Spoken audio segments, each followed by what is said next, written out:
lagi ya ini sebagai napa kita niru Rasulullah sallallahu alaihi wasallam wong mukmin kabeh kudu salimus sodri napa salimus dari selamat dadan. Kalau hormat sama semua orang se-Indonesia yang memberi kontribusi pada agama ini saya hormat. Cuma bawaan kita beda itu dalam hal itu apa dalam hal itu. Ya misalnya gini nyuwun sewu misalnya saya misalnya dengan tokoh-tokoh besar itu yang saya sebut itu saya hormati semua. Dengan tokoh yang kita mungkin cara zahir beda kita hormat. Cuma mau tidak mau memang kita kadang kritik, tapi itu bukan bawaan kebencian, bawaan tadi kondisi, no? Misalnya gini nyon sewu ya. Saya misalnya, saya tetap menghormati semua siapa saja memberi kontribusi pada agama ini. Baik yang terkenal maupun tidak, yang tersembunyikan namanya maupun tidak. Saya sampai sekarang masih punya adat sowan kiai-kiai yang enggak terkenal, tapi memberi kontribusi pada agama ini. Saya hormat. Tapi yang tidak terkenal juga punya sisi negatif sebetulnya. Karena orang nggak bisa mengakses. Karena enggak. Yang terkenal punya sisi positif, yaitu syiar. Tapi resikonya biasanya terkontinu, terrutinkan hanya ngomong-ngomong ketika ada acara besar. Tapi hariannya kurang bagus biasanya. Karena fokus apa? Ya fokus kebesaran tadi. Kalau yang kecil biasanya hariannya bagus. Bikin madrasah, bikin dinia. Tapi nggak mudah diakses karena nggak terkenal. Yaitu bawaan manusia plus sallallahu alaihi wasallam didikan Kanjeng Nabi. Saya hormat sama tokoh saya termasuk tokoh negara. Saya hormat siapa saja karena tetap menjaga kestabilan apa menjaga apa. Meskipun dalam banyak hal kita beda. Ya kadang beda itu kadang kita ngeritik. Itu bawaan ulama dulu Zakaria Al-Ansori itu ya ora cocok kok Imam Suyuti. Imam Suyuti ora cocok kok Imam Sakhawi. Nek ketemu mbok takok mbok. Ya ulama dulu biasa satu kurun itu saling enggak bertanya karena fokus ke dunia masing-masing. Misalnya tradisi kita kalau ngaji Quran itu ya yang ditanyakan sanadnya dulu. Tradisi mereka tajwidnya dulu misalnya atau tradisi mereka itu makna dulu. Kita tidak tahu. Misalnya tradisi di India. Tradisi di India itu anak kecil itu kalau ngaji bersamaan dengan maknanya. Meskipun kecil. Di dalam sisi itu bagus India. Tapi Indonesia enggak, Indonesia lebih suka makhrajnya dulu. Yang tentang fikihnya ada paket lain, ada paket. Terus kalau tradisi keluarga saya, meskipun keluarga Quran itu anak kecil ya enggak disuruh ngapalkan Quran. Bapak saya enggak pernah nyuruh saya ngapalkan Quran, tapi setelah bisa baca kitab, ya baru disuruh ngapalkan. Ada yang enggak, yang ngapalkan dulu biar apa? Otaknya masih jernih katanya. Ya macam-macam, semuanya baik. Dan kita saling kritik. Ngeritik karena tadi nak cacilik langsung ngapal lo kadang najis gak roh sopan santun yang fatalnya lagi kadang akidah ahli sunnah wal jamaah gak ngerti jadi ada lucu kan akhirnya hafal Quran tapi akidahnya tidak ahli sunnah karena gak pernah dikenalkan ahli sunnah tapi sisi baiknya karena masih kecil gampang apa hafal kemudian orang tuanya niat benain akidah ahli sunnah ada yang sebaliknya dibelajarkan ahli sunnah dulu baru ngapalkan. Mungkin sisi negatifnya mungkin deh. Nek isu teke tuwek-tuwek ngene iki kan. Kowe gelem mesti ngapal Quran store wae aku. Nak rawat ini di akhir wal asri. Amma yatasa alun anin nahfil azim wa opona. Innalil muttaqin. Lalu sering nampa setoran wong tuwek-tuwek lucu-lucu. Wong tuwek itu sing ben mati husnul khotimah kadang Gus kula wis tuwek tapi kepen setor Quran mbek jenengan. Tahu tak turuti. Rata-rata rong juz wis nyerah. Dereng enten sing langkai 2 juz. Kadang nyerah wis setruk, kadang yang mati macam-macam lah. Apa iku teke wong tuwek iku beda. Padahal maca. Tapi saking gelam jare piye. Dadine lafate ku aneh. Mau nak maca fam bajasat fanjus oh bulan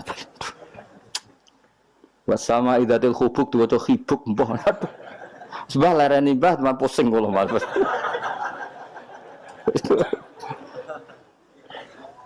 dadi duwe khayal dhewe lho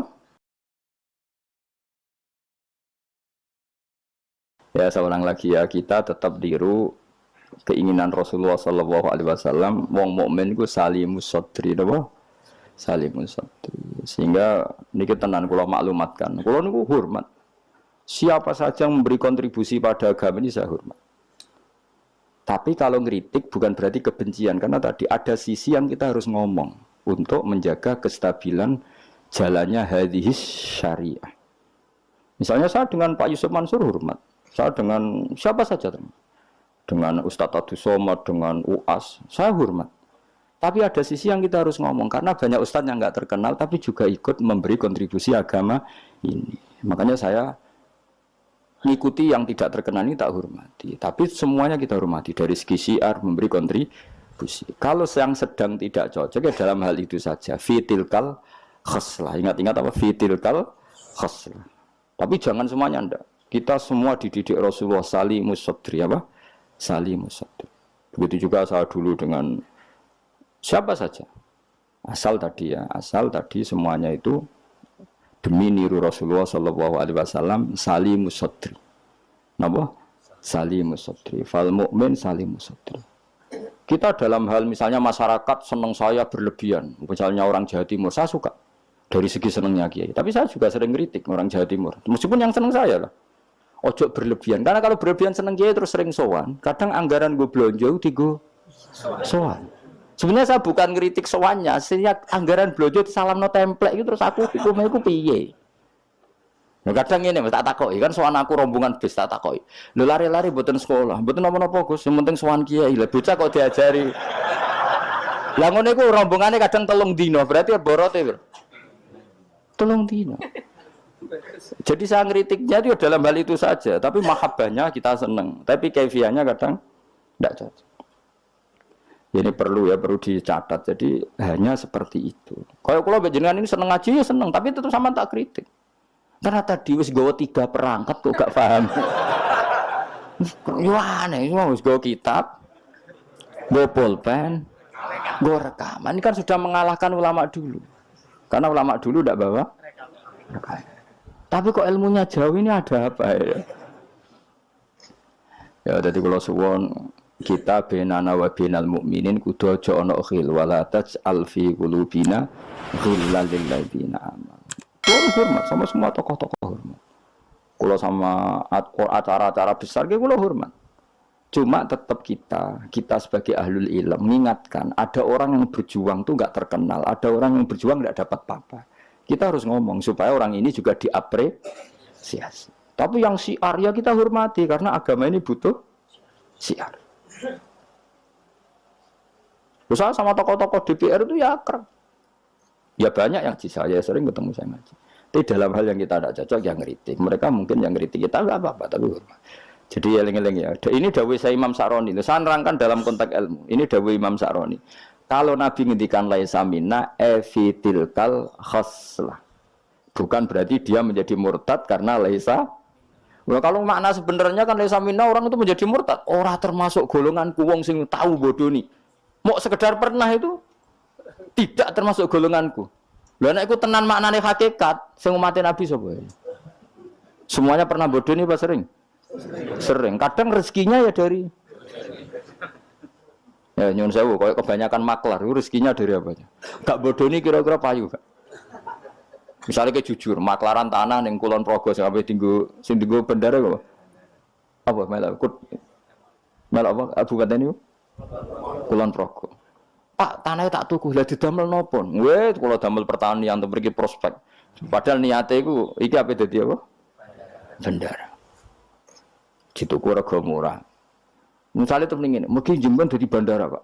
Mung jemben regane larang, mumpun dereng larang kula tak tubas, Pak. Gelem ta ora wong iki? Misale jujur ngono.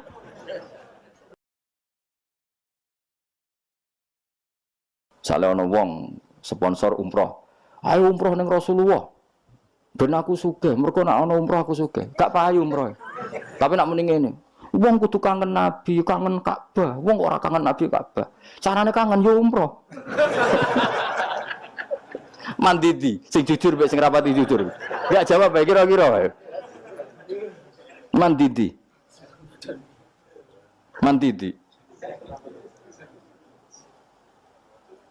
Lah iku misale terus hadis laisa minna iku maknane apa? Hakikat. Jadi saya ulang lagi ya, jadi Jokulino nyimpulkan karena nyimpulkan itu resiko. Karena tadi konteks fikih itu jelimet konteks fikih itu Jadi misalnya ada orang alim soleh ketemu perempuan cantik, bawaan tonggo takok. Ini kan sebetulnya memang termasuk istisna dimaklumi.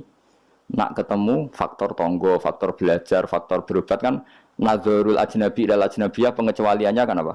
Muamalat, berobat, syahadah, ya ada beberapa lah. Tapi terus nyimpul loh, oh ternyata jagoan wong ayu iku oleh. Dan justru wong alim nyaman nak jagongan mbek wong ayu di depan umum. Nak wong ra alim kan malah seneng nak dhewean malah keliru dul kowe nak duwe tangga ayu ajene malah lumayan jagongan di depan umum dul. Mergo Nabi malah pantangane layak luwan narojulun bimroaten ora ojo nang dalan mbak konangan wong ayu malah sing apik sing di depan umum. Mergo orang arah macem ayo ke jagungan mbek wong ayu ning perapatan di depan umum ambek dhewean berduaan ambek ndi? Tak usah takok ambek elek ndi. Musa-musa wong salah paham iki repot. Elek sing dhewean malah apik sing umum. Mergo Nabi pantangane layak luwan narojulun bimroate. Dong ya. Apik ndi? Elek ndi? Ya kan ya sok nang ketemu dajjal bodoh dia apa? Wae rotine apa? Rotine entekno terus ombene entekno terus nak kon kafir. Bro, udah. Ternak muni. Lha iki rotiku kadung mbok pangan, rotine pangeran. Bocah ora tau ngaji tauhid.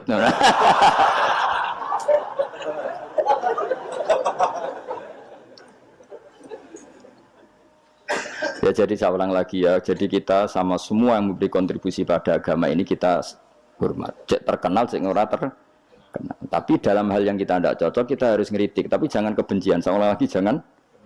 Karena kalau nggak ada ngeritik repot kayak tadi. Saya yang ketermaksa ngeritik wiridan. Mana ada orang soleh ngeritik wiridan? Tapi harus saya ingatkan sebagian wong eling pangeran itu sebenarnya eling nafsunya dia ngajukan proposal kepada Allah. Gayanya wiridan tapi sebenarnya ya itu tuh. Lah nek ini seneng Allah tenan dijak bakas halal haram kan suka. Mergo iku ketentuannya Allah Subhanahu. Malah kadang mending ngene, ngaji halal haram ora penting, sementing ndonga. Mergo ndonga mukhul ibadah. Mendarani ngaji ra penting kok syarat, ngaji kok ora penting. Jadi karena sama-sama berlebihan ini kita sebagai orang alim harus ngomong. Akhirnya kita proporsional. Yo ndonga ku sak kadare tetep di bawah ilmu. Saya ulang lagi di bawah jadi ngamane ndonga bar salat wapalane akeh. Bareng takoki rukune salat sak kiai takoki. Kowe bar salat wiridamu akeh, bareng takoki rukune salat piro? Mikir, tak warai 17. Ana sing darani 14, sing ilang apa? Mikir meneh. Padahal bar salat wiridane ya dadi sing ngitung piro 13 iku menjadikan tumakninah 4 sebagai paket sito. Berarti rukuk maat tumaknina, sujud tumaknina. Lah yang satu ngitung tumaknina itu menjadi rukun sendiri, maka ditambah 4 menjadi 17. Terus ada ulama yang mengatakan 18 karena mewajibkan niatul khurud minas sholat. Jadi sebelum assalamualaikum niat keluar dari sholat. Karena takutnya kalau nggak niat keluar dari sholat dia dapat kenalan mbek pinggire. Assalamualaikum jenengan namine sinten kan repot. Ya ada lah mereka. Lha iso wae saking ya kuatire gawe grup. Jadi saking sering ini kenalan muni assalamualaikum niate iku. Adalah jadi ada ulama mengatakan karena ketika takbir itu niatnya masuk sholat, maka ketika salam juga niatnya keluar dari sholat. Karena biar fair, karena ketika takbir niat masuk sholat. Karena kenapa? Yang bisa membedakan kalimat-kalimat thayyibah dengan yang lain adalah niat. Coba kita kaget sama orang. Allahu Akbar, wah. Merapi saiki metu apa gimbale.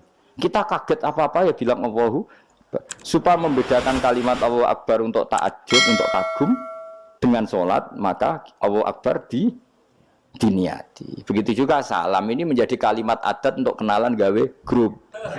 Paham ya? Nara niat khawatir niat kenalan, maka harus niat. Paham ya?